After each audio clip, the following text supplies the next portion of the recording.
Ya boleh bang, sini bang. Di sini bang. Yang di sini bang. Bang, sedikit bang. Bang, madepnya nyerong bang. Bang, nyerong. Andre. Bang, majuan bang. Majuan bang. Ya, miring. Ini nanti nyerong. Majuan lagi. Andrea. Jangan digoyangin ini.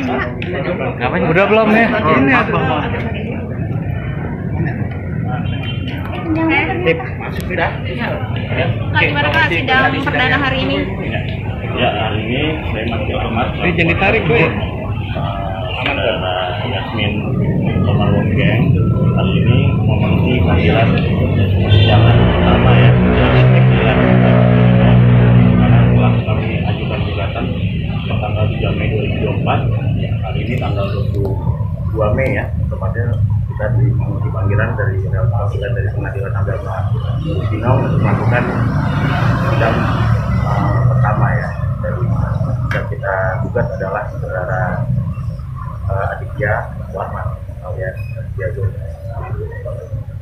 Tadi kami sidang pertama sudah memenuhi dari syarat formil dari gugatan semua, tetapi karena alamat dari tergugat ternyata sudah dipanggil secara patut oleh pengadilan agama, ternyata sudah pindah. Nah, tentunya kami akan saudara berdiskusi apakah nanti kita akan mencoba memperbaiki atau mencabut gugatan dahulu, karena setelah dipanggil secara patut oleh pengadilan, tergugat ini alamatnya sudah pindah. Kita akan mencari tahu alamat yang baru. Adapun klien kami juga tidak akan mempersulit juga ya, dan tidak akan menjelek-jelekan satu sama lain atau hal-hal yang mempersulit. Tentunya kami tadi majelis hakim menyarankan untuk mencari alamat tergugat yang baru. Padahal juga di media dari kuasa hukum atau dari saudara tergugat sudah mengetahui bahwa akan adanya gugatan, bahwa alamat gugatan pun juga sudah sesuai dengan KTP tergugat. Ya, Mas sebenarnya untuk alamat sendiri dan kliennya Mas sendiri itu ini gimana dan ada berapa nama mungkin ya? Ya, setahu klien kami, saudara Yasmin, dia sudah mengetahui alamatnya seperti yang sudah ada di gugatan sesuai KTP juga ya, dan sudah ada juga komunikasi antara gugatan tergugat tentunya. Tetapi saat di persidangan alamatnya dipanggil secara patut oleh Pengadilan Agama Cibinong ternyata sudah pindah tanpa diketahui klien kami. Terkait masalah perceraian sendiri, pokoknya apa sih Kak? Ya, yang mengenai pokok-pokoknya saya belum bisa berkata terlalu jauh, karena ini kan masih persidangan pertama dan kita akan coba diskusikan dengan klien apakah akan kita cabut dulu atau kita akan perbaiki mengenai alamat sambil kita mengetahui alamat yang sebenarnya dari tergugat.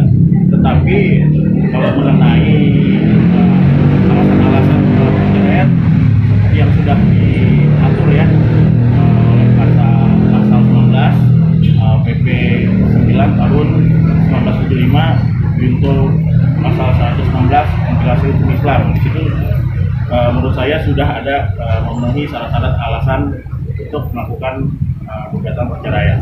Yasmin, tapi kamu sudah yakin nggak sih dengan pilihan kamu untuk membuat kita editnya babi yang rumah sakit itu seperti apa ya? Banyak ya alasan kenapa aku buat simpan hal yang mudah, tapi alasan aku buat aku juga sama ini hubungannya baik-baik aja, nggak ada masalah apa-apa, dan anak juga aku nggak batasin sama dia. Yang paling fatal tuh apa sih Yasmin kalau boleh tahu? Mohon maaf ya, saat ini aku nggak bisa ngecek karena aku nggak pengen menjelekkan. Tapi kamu sendiri sudah bisa rumah sudah berapa lama? Udah dari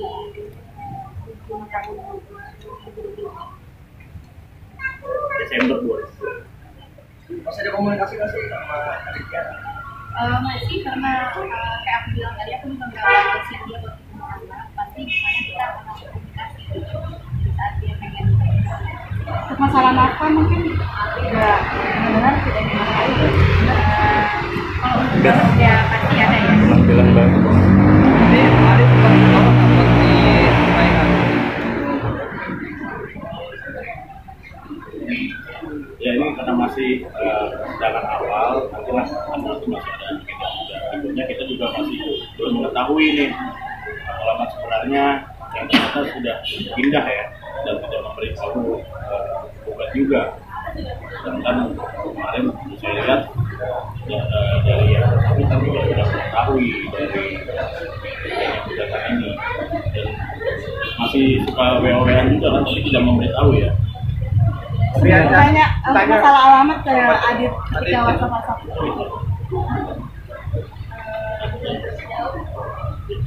Artinya dari klien akan coba berkomunikasi sekarang alamatnya di mana. Masih jauh ini belum. Sekarang tinggalnya di mana, di Jakarta apa? Tapi yang di sini nggak tahu kalau Adit sudah bisa kemarin. Kayaknya mati kemarin ke Malaysia itu emang karena ada masalah ya atau kamu itu juga ya, tapi alasan utamanya itu karena aku udah hampir 3 tahun Kanan dikit deh. jadi sekalian anak aku juga keluarga besar. Selama ketemu sama anak sendiri, si Adit gimana dan mungkin pernah bertanya masalah gimana tinggal.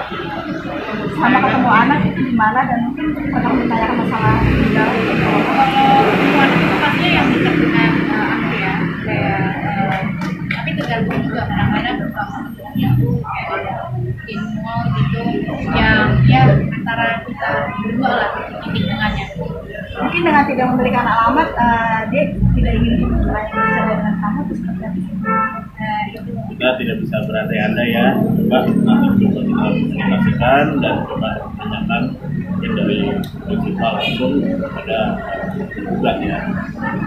Intinya dari klien saya juga tidak ingin saling menjelekan dan masih ingin baik-baik saja, tapi tekadnya memang sudah bulat untuk perceraian. Saya tuh penyebab perceraiannya apakah ada salah satu masalah Yang fatal apa sih mungkin Kak? Ya sebetulnya bisa dilihat ya di nanti ada di regulasi hukum Islam mengenai hal perceraian di PP 9 tahun 1975 dan itu sudah ada di salah satunya alasan dari bercerai dan berdasarkan kita tunggu sudah diterima cuman karena alamatnya saja. Nah dari tergugat juga kalau komunikasi sama tergugat nanti tidak tahu kita kan berdasarkan alamat KTP dan keterangan dari prinsipal atau tergugat juga alamatnya memang katanya di situ. Coba kita ternyata pasti kita secara praktis dalam agama ternyata sudah pindah. berapa lama mau sendiri ada isu apa? Ya, yang jelas klien kami ya anaknya masih umur 1 tahun ya. Tentunya itu kan asuh umurnya bisa jadi